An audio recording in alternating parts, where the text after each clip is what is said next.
The IDV and Persona 5 crossover rerun has already wrapped up. So, did you all get the skins you wanted? How much did you throw at the gacha this time?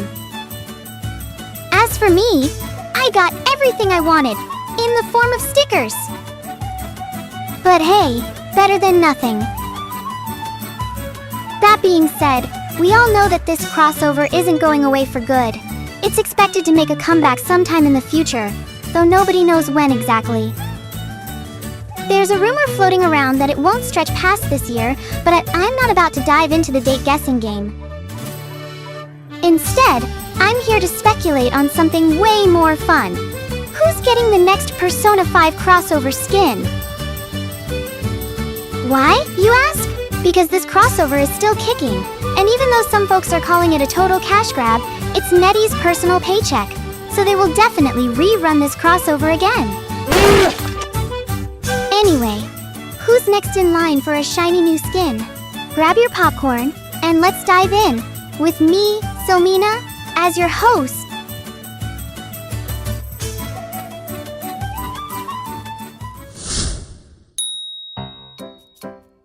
So, first things first, we've got some juicy leaks straight from IDV's official social media. They dropped a silhouette of a certain character. Well, calling it certain is a bit of a stretch because Persona 5 fans immediately screamed, "That's Kasumi Yoshizawa," or, for the plot-savvy folks, Sumire Yoshizawa. Now, for those who aren't as obsessed with Persona 5 as some of us, Kasumi didn't show up in the original game. Nope, she debuted in Persona 5 Royal, which is like Persona 5 but with some fancy upgrades and bonus content. Think of it as the deluxe edition that makes you pay for the same game twice. Technically different games, but it's the same Persona universe with a few more bells and whistles. In the story, Kasumi's a super talented gymnast who transferred to Shujin Academy in the second semester. She's known for being all cheerful and optimistic, but deep down, yeah, she's got some pretty dark thoughts going on.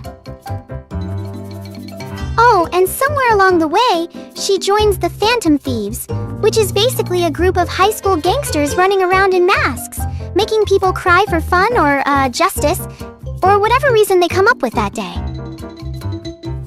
Anyway, back to Kasumi. She's the latest recruit in this emotional roller coaster of a club, and of course, she gets her own code name, Violet. I mean, what kind of high school gang doesn't have code names, right? Since it's all but confirmed that Kasumi's coming to IDV, fans have been going wild guessing who'll portray her in-game. And while there are a few ideas floating around, most people are betting on Perfumer. Yep, Vera's the frontrunner. Now, let's set aside the fact that this is going to seriously enrage Percy Mains. Vera is the obvious pick to portray Kasumi, since both Kasumi and Vera share the same tragic backstory involving a twin sister who has, well, dead. Oh, and let's not forget, both of them are, for some reason, ridiculously hot. So yeah, Vera as Kasumi? It makes sense. Sorry, Percy Mains. Looks like Vera's hogging the spotlight again. How could this happen to me? The next character I think we need in this crossover? Lavenza.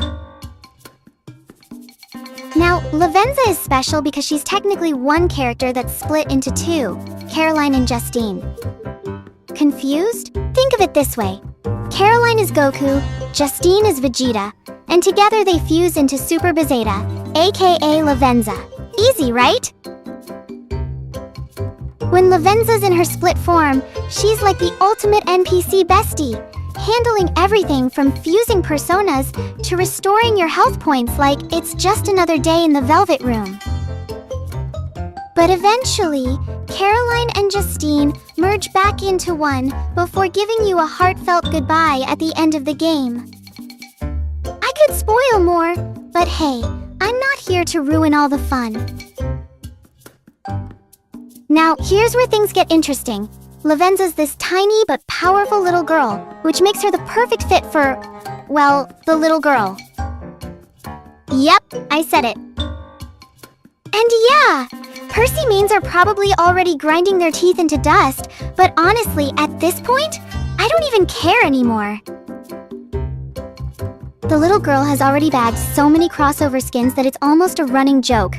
I mean, let's list them. Angels of Death? She's Rachel Gardner. XXX Holic? She's Kohana Tsuyuri. Little Nightmares? Yep, she's 6. And don't forget Dorothy. Yeah, I'm counting that one too.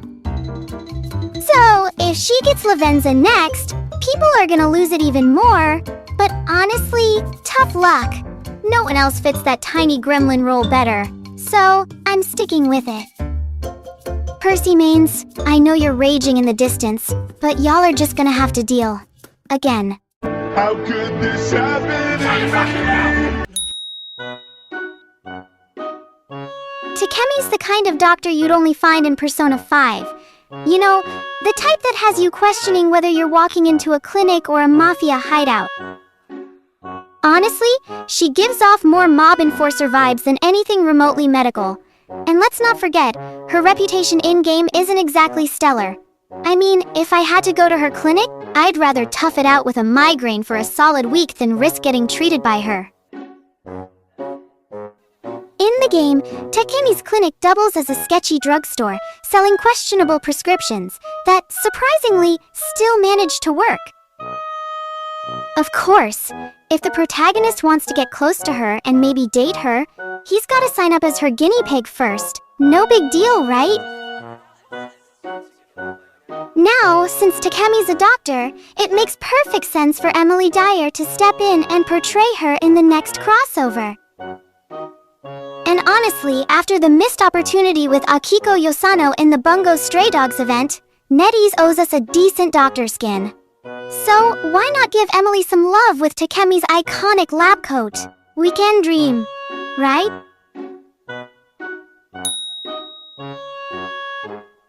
I'll get straight to the point, folks. If Maruki was a female, he'd make the perfect psychologist. But alas, he's a dude. And not just any dude. He's the school counselor. And what a counselor he is!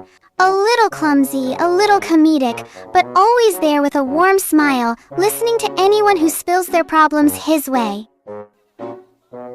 He's basically the therapist we all need. Way more reliable than your average boyfriend who spends 8 hours a day glued to Call of Duty. But if you make it to the end of Persona 5 Royal, plot twist! Turns out this lovable therapist is the final boss.